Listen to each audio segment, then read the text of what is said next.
Welcome to Physics, Unit 2.2, Acceleration. Learning targets for this unit are: I can define constant speed, velocity, and acceleration. I can compare and contrast constant speed and velocity. I can compare and contrast velocity and acceleration. Acceleration has both direction and magnitude. It is a vector, which in physics means it has both magnitude and direction. It is typically represented by an arrow whose direction is the same of that of the quantity and whose length is proportional to the quantity's magnitude. Because velocity has both magnitude and direction, it is called a vector quantity. Acceleration is also a vector quantity and must account for changes in both the magnitude and direction of the velocity. Acceleration is a change in velocity over time required for that change. Delta V, which is the change in velocity, is equal to the final velocity minus the initial velocity. Delta T, or the change in time, is the final time minus the initial time. Acceleration average is final velocity minus initial velocity divided by final time minus initial time, or delta V over delta T. The units are going to be often meters per second over seconds, which is equivalent to meters per second squared. Acceleration is a vector quantity and is defined as the rate at which an object changes its velocity. An object is accelerating if it changes its velocity. In physics, we do not distinguish between speeding up or slowing down. Both are called acceleration, which means that acceleration can be either positive or negative. On the picture on the top, it's going from 50 miles per hour to 70 miles per hour, which is positive acceleration. In picture 2, it's going from 50 miles per hour to 30 miles per hour, which means it's negative acceleration.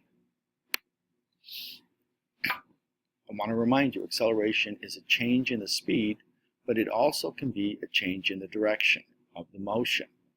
On the top, you're going from 30 kilometers per hour to 60 kilometers per hour, which is positive acceleration. In the next picture, even though the speed stays the same at 60 kilometers per hour throughout the whole turn, the fact that you're turning is considered acceleration. In the last picture, it's going from 60 kilometers per hour to 30 kilometers per hour to 0 kilometers per hour, so that would be considered negative acceleration. Graphs in physics. It is an accurate pictorial representation of data. The accuracy of data in physics requires that graphs be made on good quality graph paper. Nearly all graphs in physics are smooth line graphs. Broken line graphs, which is connecting the dots, and bar graphs are very rarely used. The style and format of the graph will depend on its intended purpose.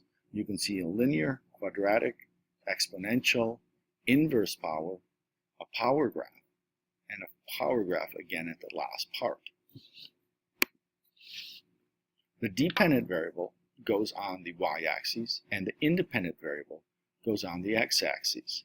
You also have to have a title for the graph, units for the graph, and a logical kind of scaling for the graph. Do not use something like 3's to represent your graph.